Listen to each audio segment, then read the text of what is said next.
We want to welcome you back to another episode of Between Us and Y'all. I'm Yasmin. I'm Nafis. And this is Between Us and Y'all, a podcast created for a safe space for mothers and their young adult sons to have healthy conversations. We hope that our listeners have benefited thus far from the conversations we've had. We have another set of guests today, and we will introduce them in a bit. Before we do, the topic we're continuing today is on unbiased topics. We're going to focus specifically on appearance, presentation, and work ethic. And so I have our guests today, if they can introduce themselves. Ladies first. Hi, Myriam Dondzina, and my name's Azariah Richardson. Very cool. Thank you both for being here. We've known you for about, I would say maybe 9 years, maybe about 8 or 9, maybe longer than that. So we're really happy that you all are here. Another dope mom and son duo in the community. We admire you from afar, and we're grateful to have you all here, to join in on the conversation. So before we start, I know, Myriam, you have a business that you could tell us a little bit about? Sure, and thank you very much for having us on. We're looking forward to a fun conversation, unbiased. Cool. And the organization that I help steward here locally, called Grupo Nzinga de Capoeira Angola Atlanta, is actually a martial arts group where we practice and ground in traditional African fighting styles that developed in the colony of Brazil, but that emerged out of the various practices of people in Angola. And so if people are interested in learning more about Capoeira Angola or connecting about that topic, they can find us on Facebook, Grupo Nzinga, like the Queen, Atlanta de Capoeira Angola. And I would be more than happy to share more about our work and how we use our capoeira, our martial arts practice to champion social justice here in the Atlanta community and worldwide. Oh, I love that. I'm definitely interested in seeing more about it. Oh. Okay, so usually when we have guests on, we like to start with a very standard question. And this question is related to a family motto. Our family motto is work hard, pray hard, love hard, and play hard. Do you all have a family motto? And if so, what is it? We don't. Okay. After reading the question, some words came up like don't procrastinate, celebrate, I like elevate. That. Yeah. There's 1,001 ways to get something done. Just do it. So we don't have a nice scripted one, but we'll work on that. Yeah, I like what you guys have so far too. Those are definitely things that I could use in my own personal life. So I support that. And Nafis is going to start us out with our first question. Our first question is, how do you all discuss appearance and presentation in your family?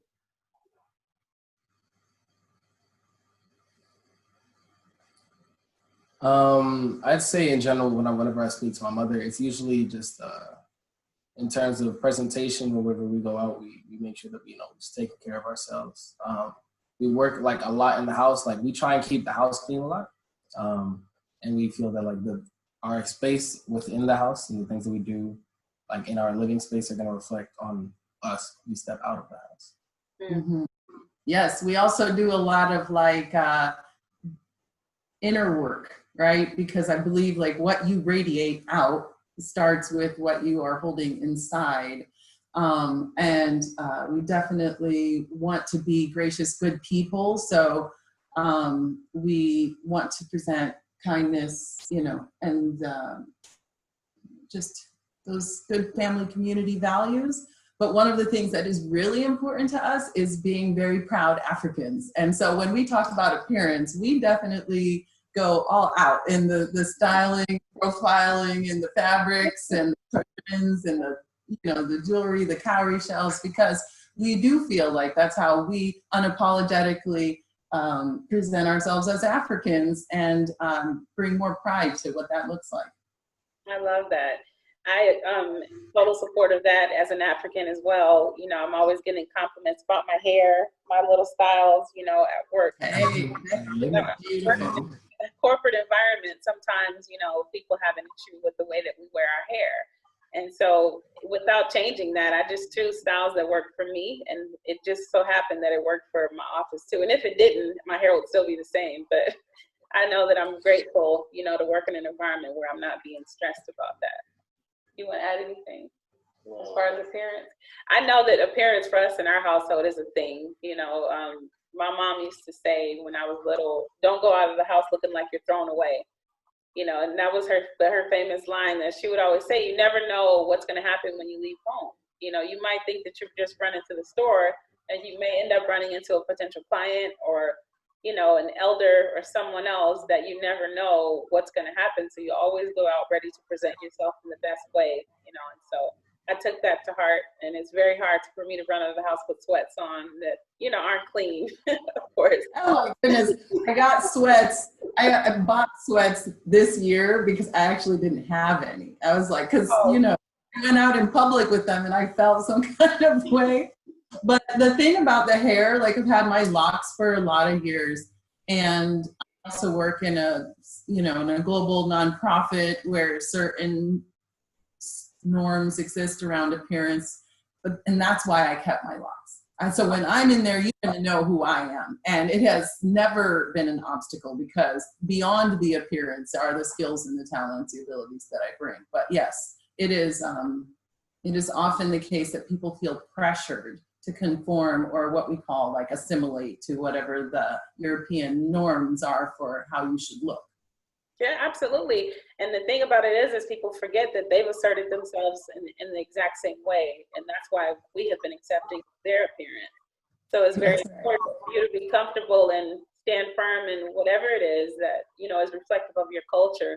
And make sure that if you're there to do a job, that you're able to do the job very well. You're not just a person who looks really good, but you can't do your job, you know, so that's good. I like that. So tell me, how important is appearance and presentation in regards to your family's reputation? Is that a thing that has to do with your reputation, or you feel like it's attached, or is it something just individual? She's taking a while to think, but I definitely do. Whenever we especially whenever we go out to events, like my mother will make sure that we all are wearing dashikis, and that they at least kind of match. So, like the same fabric? Excuse me? The same fabric, or?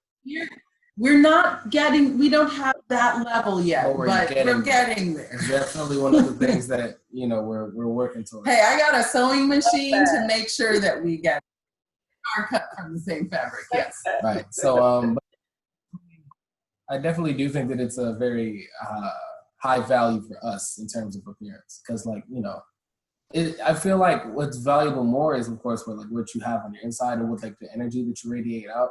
But sometimes like you gotta have to match the energy with your appearance, you know. So I definitely think it's one of those things that if you look great, you can get anywhere. Yes, and I am very on the side of, yes, we do care how we look. My mom used to wash us all down and oil us all down and dress us all up, and you know. I learned that, and I pass that on to my children. Appearances matter. Yes, but, or yes, and your reputation should be based on your character. And we talk a lot about character, and what people see is almost like a package, but what they take away is what's on the inside, like how you make them feel, and much more important than appearance is how you behave, how you connect, and develop your relationships and love and show up for people. Like that, he's heard this a million times. I'm really on that side of the fence. I love that. How about you? Do you feel like that your appearance is a reflection of our family? And I think so. I definitely think when I present myself, I know I'm thinking of our family. So I know, even though I still want to present myself in the way that I want to and be unique, I also got to think of, if I do this or if I wear this, then I know that I'm also presenting my family too. So I don't want to be looking, crazy or something like that, or looking, because that is a reflection of, what family you come from.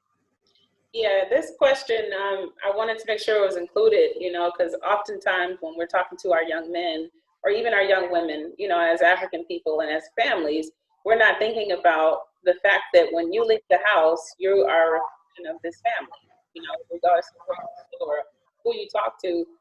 Somebody knows that your last name is associated with a family and they know the history of that family. So I'm very much in support of your reflection and your appearance being related to your family so that when people see you, they can say, wow, that's the family that I love, or they can remember you and think of you in a certain way. Also, I wanted to touch on when you said, Mary, this thing about, an inner appearance. There's a prayer in Islam that says, anytime somebody gives you a comment or a compliment about your beauty, usually the response is supposed to be, I pray that my inside reflects what you see of my outside. So if you say, you're so beautiful, oh, I love you the way you look, the automatic response is, I pray that everything you see is reflected on my inside, so it's kind of like an affirmation that you want to always make sure that you're not just a person that shows up on the outside as a beautiful, stylish, whatever it is, that's reflective on the inside as well. So I'm totally in support of it. And I'm real big on my son making sure when he leaves the house, even as an individual, he might leave the house looking like, I might not be like, wait, what are you wearing? But at the same time, my family is a family that's very firm in our creativity, and our respect for ourselves. So him showing up that way is a reflection of our family as well. So I'm cool with it. The next question is. Yeah, and he always does such a wonderful job of being a good reflection of your family. So I just definitely want to big up for that. And Mama, thank you for sharing that prayer. And I will want to follow up with you for more examples like that. That is a beautiful, beautiful gem that we'll take away from this conversation. A good way to respond. Yeah, no problem at all. The next question is, when you present yourself to the world, who are you doing it for? Yourself or others?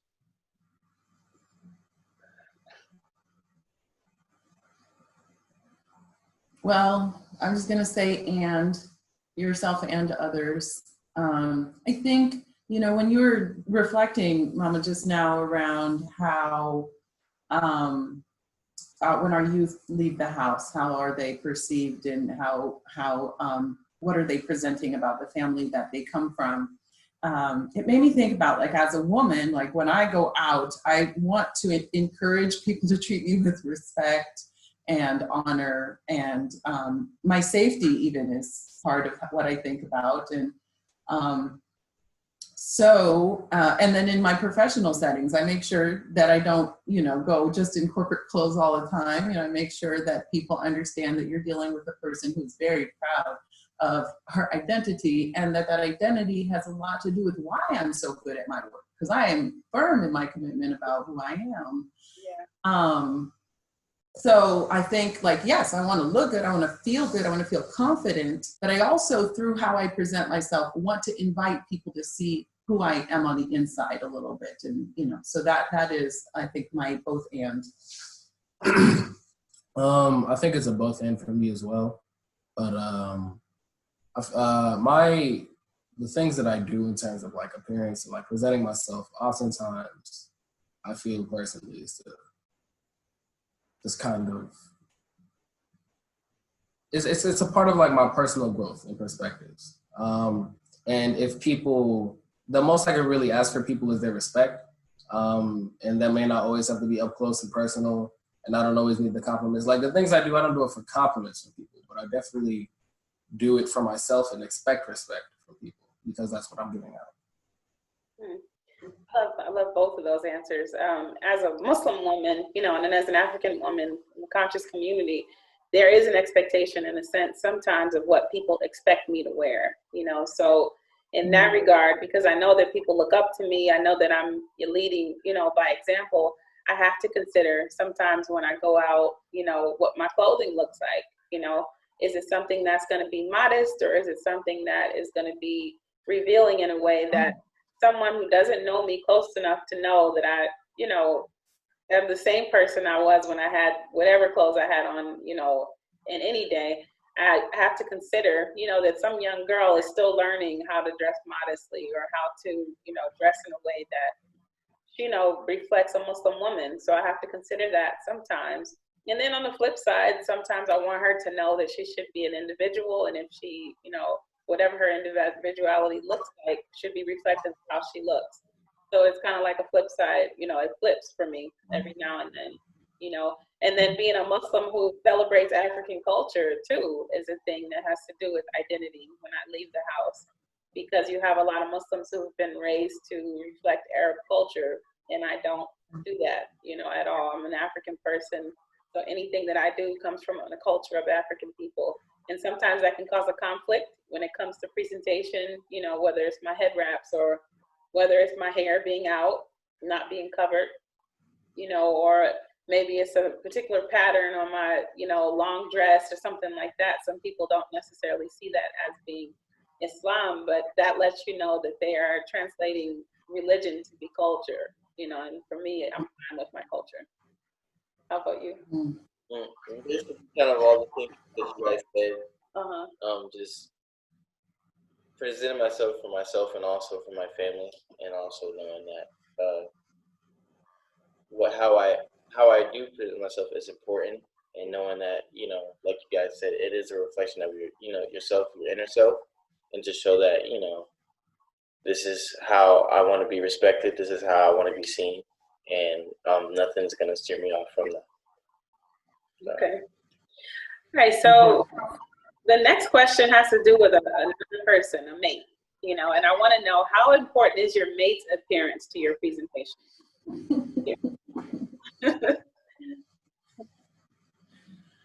Oh, I'm good at finding dashikis. That's all I'm going to say. Okay. That's right. What about you? Yes, no, and appearance, it's funny about appearance because there's the clothing part of the appearance. You actually made me think from like the family perspective, how much your health has to do with your appearance, and how much what you eat in your diet and your rhythms in the home affect your health. And so I joke about dashikis, but I'm not joking. I got the hookup. But on the other hand, how I feed my family, how I nourish us, and the self-care that is really important to me is a big part of how you radiate your best self through your appearance. So what about you? Your mate, partner. It's a bit of an interesting question. I feel like I would want my mate's appearance to just kind of reflect who they are. I've never quite been the one to worry about others' opinions. I feel like the appearance should really be for yourself at the end of the day, and that what we do is like within a relationship should be reflected by not what someone's wearing, or of course definitely with the way that someone treats themselves though in terms of appearance. I do believe that in terms of like health, like self-care is definitely something very important. Basic hygiene is, of course, is a plus. But I feel that I don't really worry too much about like in terms of pseudo appearance and like clothes and all the sorts. Yeah, I like how we're unpacking appearance and we've gone from clothes to hygiene. That's all part of it. What about you? I think appearance is definitely important in terms of looking for a mate, because like you guys said, how maybe someone is wearing something, it can maybe lead into how somebody's health is, or somebody's hygiene, or just how they carry themselves. So, if you, really interested in somebody and they're outside wearing pajamas or something, not saying like, they're a bad person, but, there's something there that may be confusing to you that, I just think is very important to me. Yeah, for me, we had a conversation recently about the 5 love languages, and we were talking about understanding for mothers and sons too, not just relationships, and when we started talking about that, when I was looking at this question, I started thinking about how does that relate to what I'm looking for in a mate, and oftentimes we don't break things down like we do with these 5 love languages when we talk about what we actually like. Like, I'm a person that actually likes when my man wears the clothes that are nice. And I'm not going to pretend, that I don't.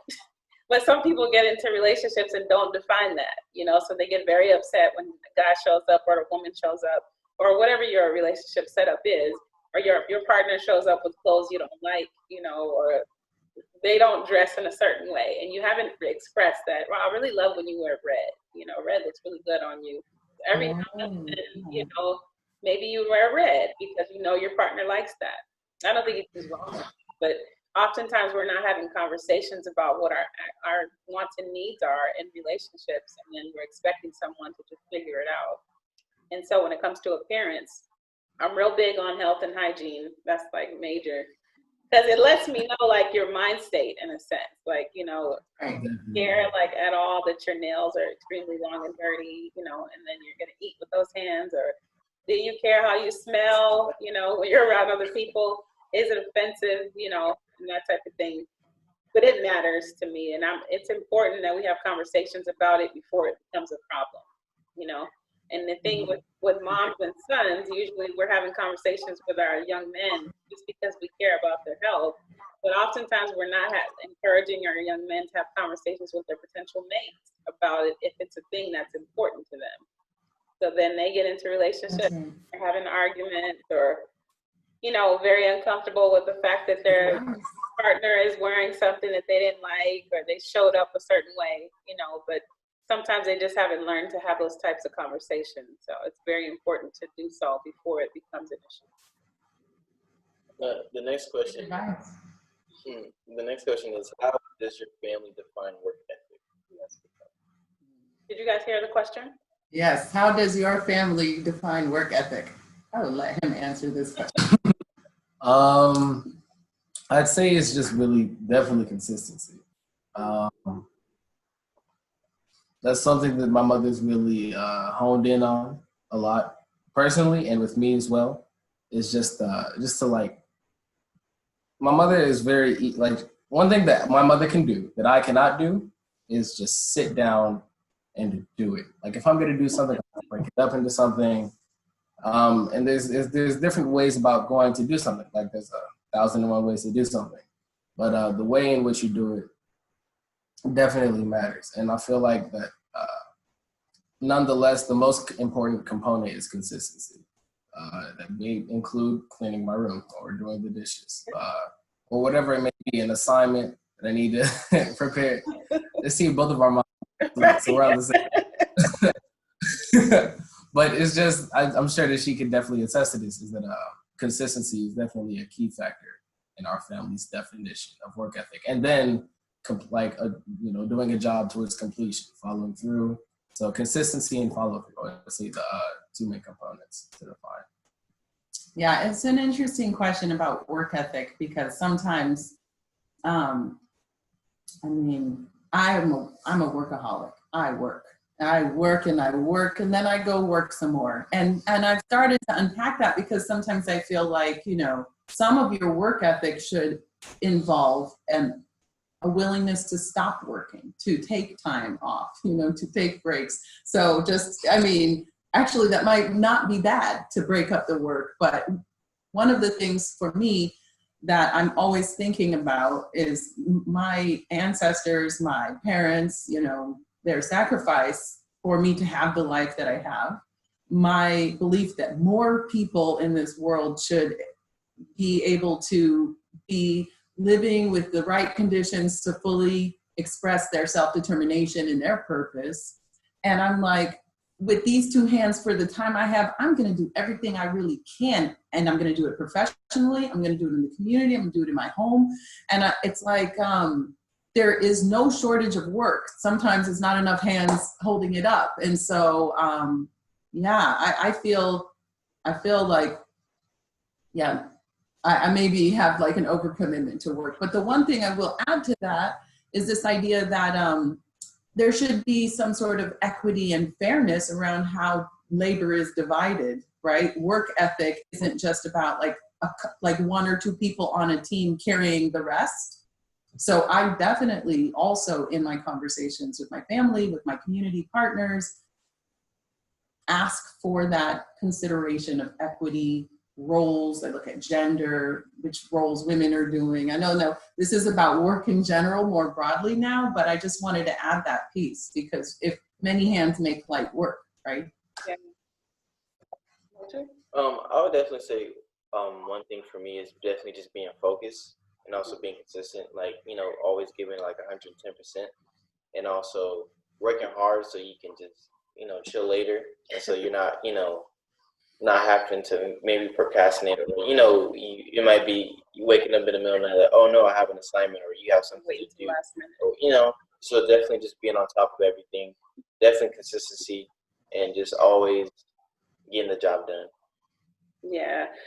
For me, this work ethic thing is a major thing because I'm a bit of a workaholic as well. And I had to be very mindful of how much I was working because it started to affect my health and in a major way, where I wasn't really paying attention to the fact that I wasn't sleeping enough or I wasn't, you know, drinking enough water. And so when that happened, I actually brought it to my son's attention to make sure that it didn't happen to him, you know, because sometimes when we're given examples of this is what you should do if you want to work hard and achieve things, sometimes our children need to see, you know, that we've experienced it and we really understand, you know, what this is going to lead to if you don't do it this way, you know. So for me, I have to be very careful about, you know, I'm a Virgo, so I make lists and I make to-do lists and I make to-do lists on this date, and I make plan Bs as well for myself, because sometimes with a plan A for the to-do list, it doesn't always work out. And I learned that if I don't get through a to-do list, sometimes I don't feel accomplished, which ends up affecting my productivity.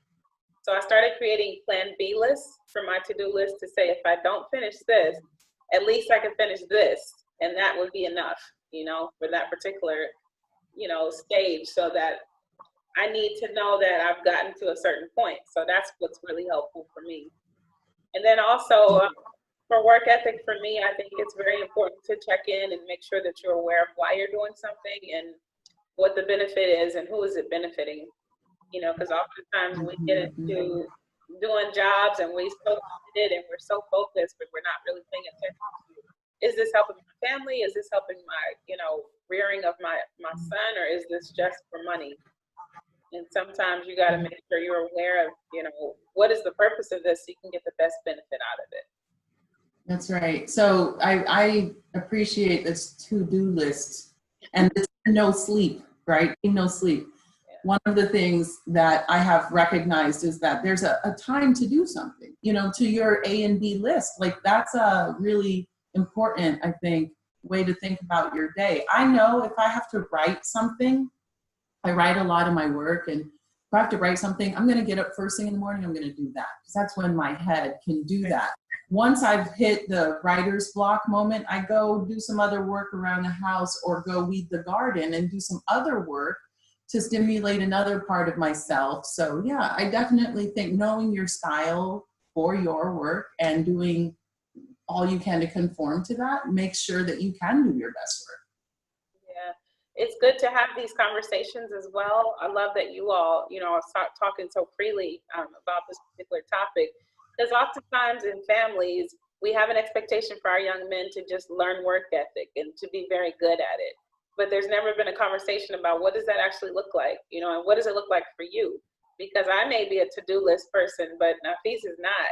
He's not a to-do list person. He's not going to make a list, but he gets his work done, you know, and I had to realize that we had to have conversation about it, so I wasn't condemning him when I didn't see the list, you know, or I didn't see the process that made sense to me, you know. So it's important for us to know what are our processes as parents and young men or young women, you know, on this whole topic of work ethic, so that when work is done, we can support it in the way that the person needs, however, what type of support they need. You ready for the next question? Okay, actually it's on me. So I know that you all are discussing work ethic, you know, in your family. It seems like something that is just happening naturally. So I'm going to change the question just a little bit.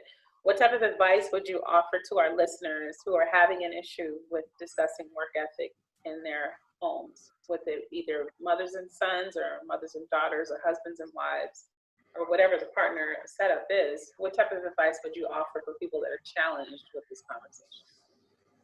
Yeah. If they're challenged with the conversation, I would assume too that they're challenged with the work ethic piece, like the getting the stuff done. And that's why, the conversation would need to happen. And I think for me, one of the things I've learned over the years, and I'm still learning, I'm still unpacking, is the connection between my emotional landscape, my feelings about my self-image, my inner narrative about myself and what I'm capable of. And some of that's influenced by society, right? And some of it, just things we have learned to believe about ourselves. And so I would advise myself and him, we do this as well, spend some time exploring that and unpacking. I spent a lot of time over the past couple of years, reading and watching videos on things like emotional neglect or, like internalized abuse, right? Because one of the things that came up is that some people become maybe less productive if they're not celebrated for getting a job well done.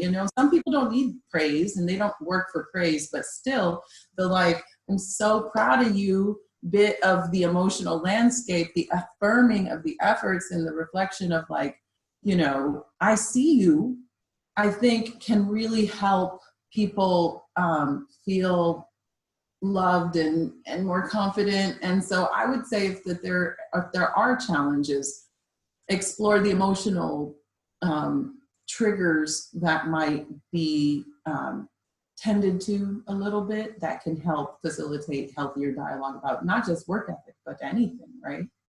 Yeah. Do you have any advice? I could definitely piggyback off of the emotional aspect. It's just, I feel like it's all about the delivery. And if the conversation is difficult to have, it's probably surrounding some sort of, I wouldn't say, it may be as extreme as trauma, but even some sort of unsettling components of what happens in those conversations. And I think a lot of what has to do.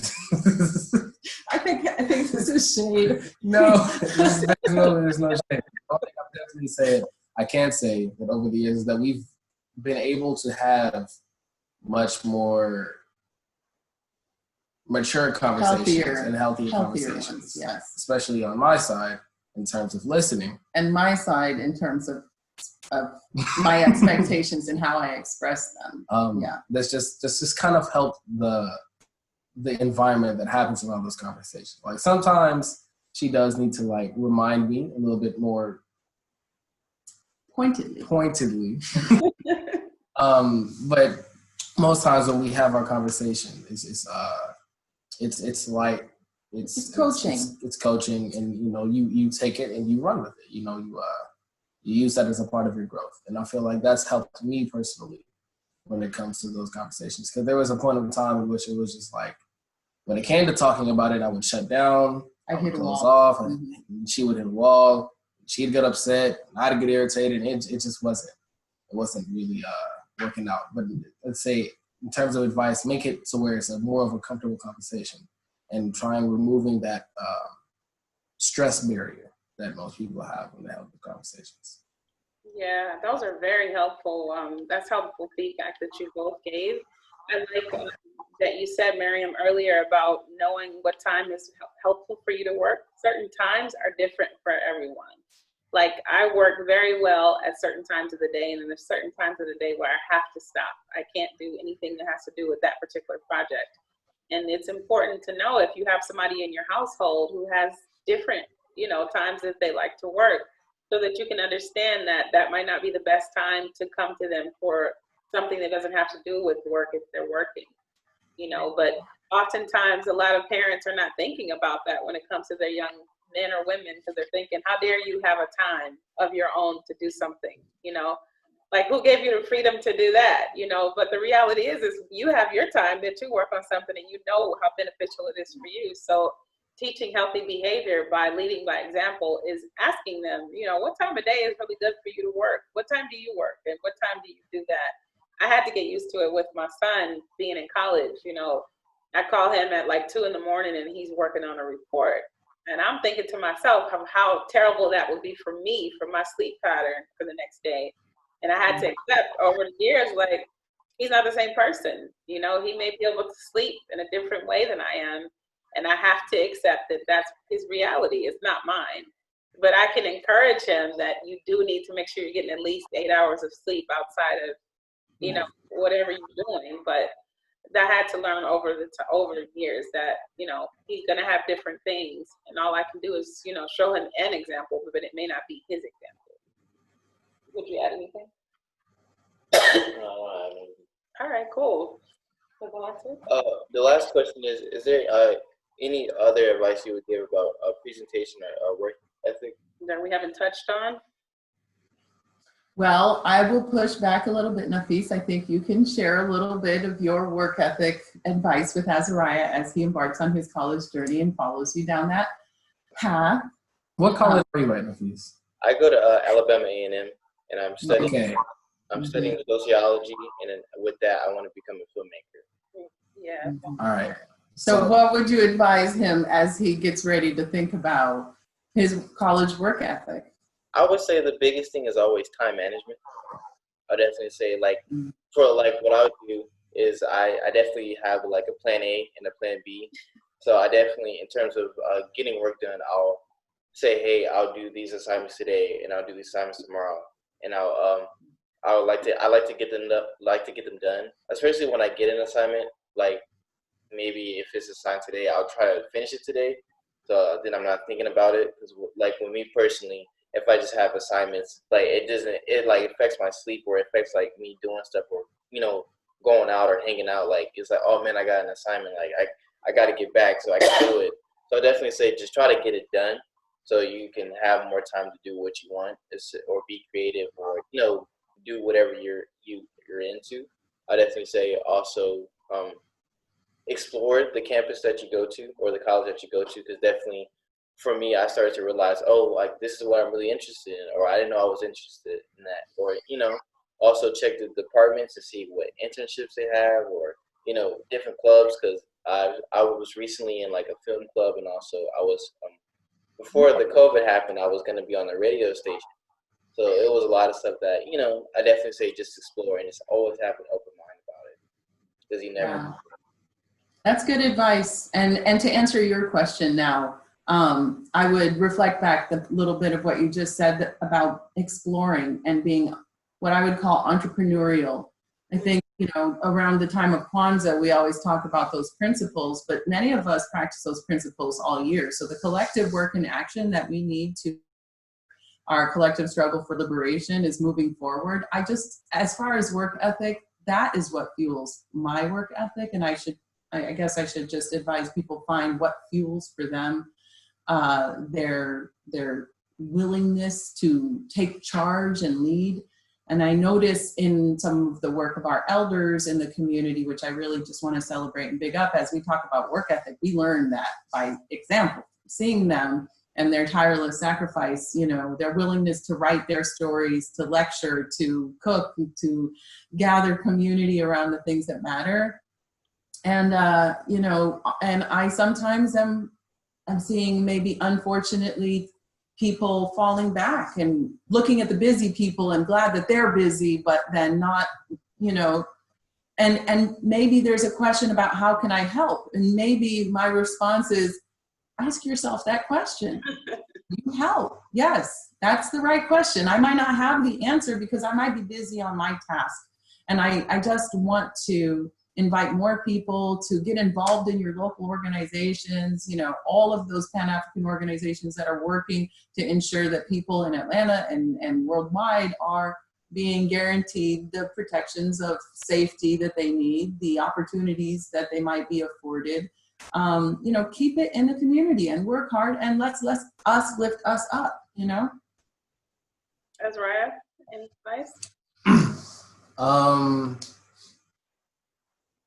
I want to be careful about the advice I give, because, like, even myself, I'm still figuring out my work ethic patterns.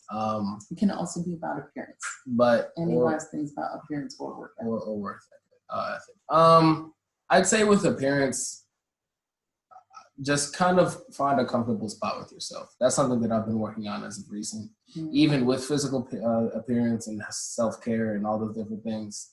Like, what are the little things that I can do when I look in the mirror? Like, okay, this is something that I want to reflect. Whenever I look in the mirror, this is what I want to see.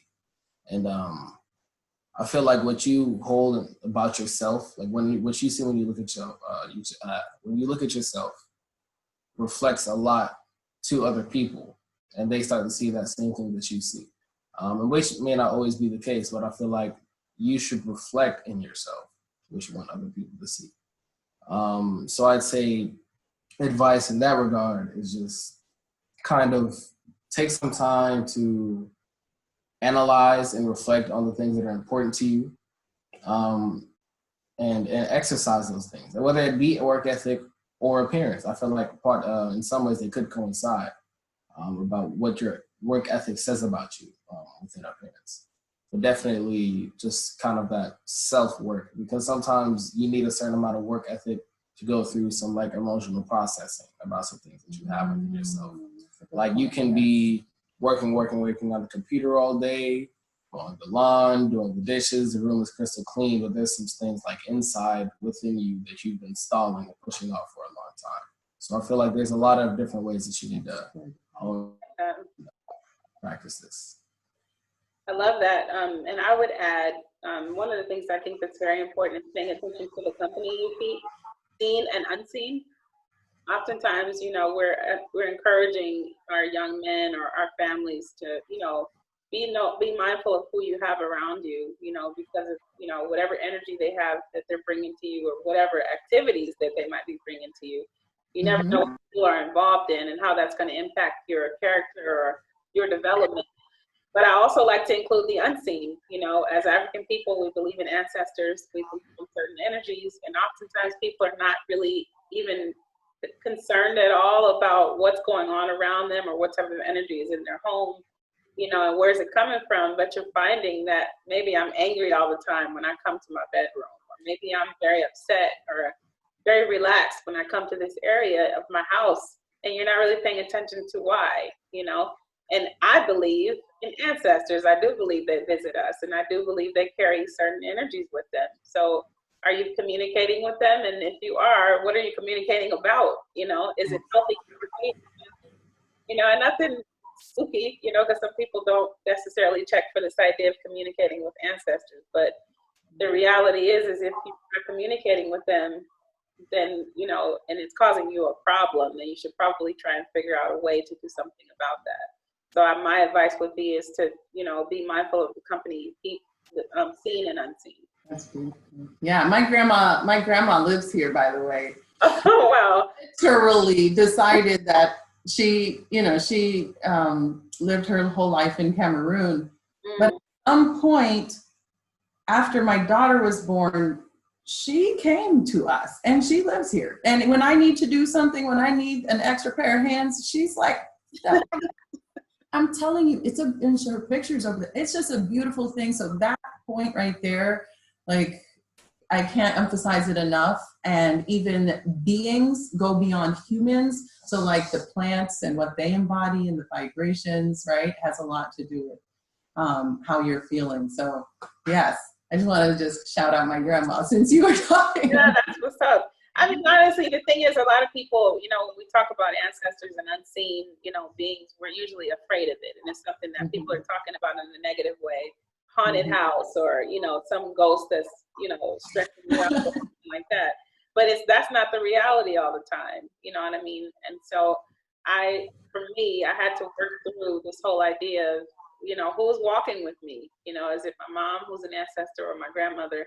Who are these people who are showing up for me, and how are they showing up? And what's the purpose of it? What can I do with this relationship now? Because I'm on this side of, the earthly realm, and they've transitioned. So it's important to me. How about you?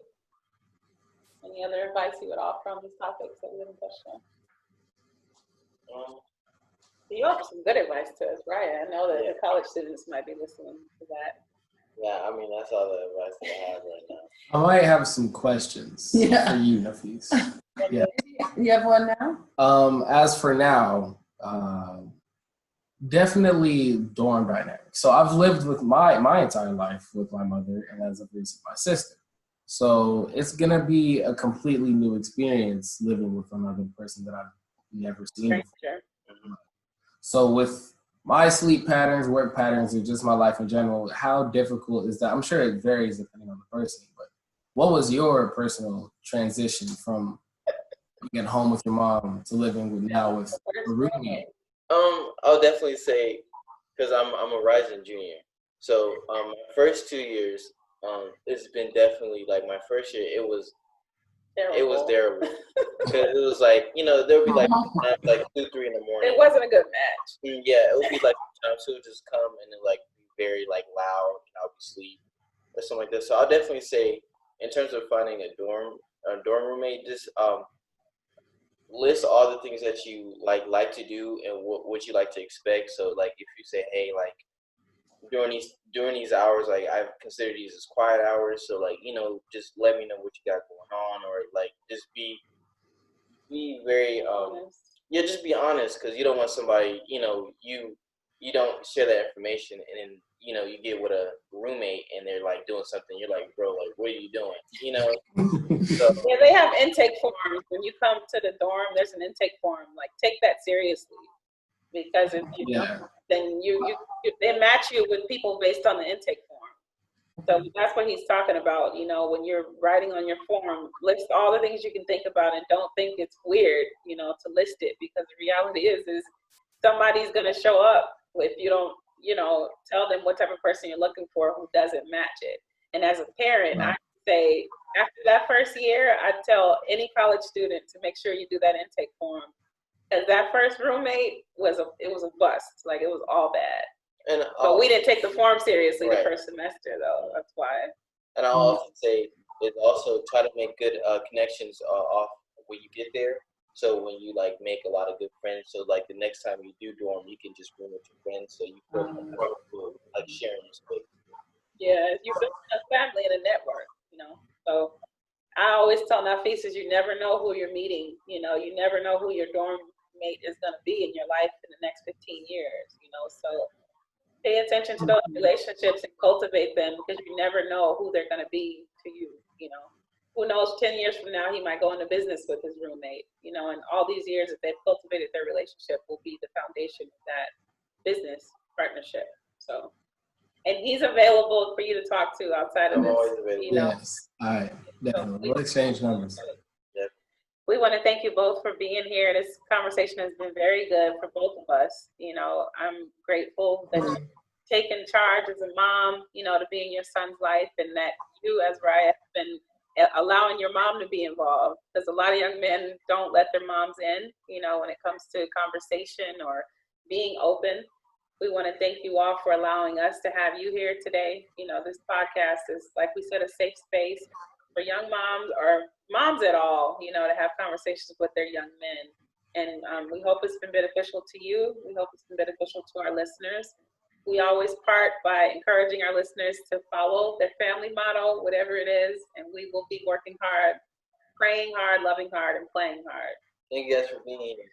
All right. Yes, thank you for having us. Thank you.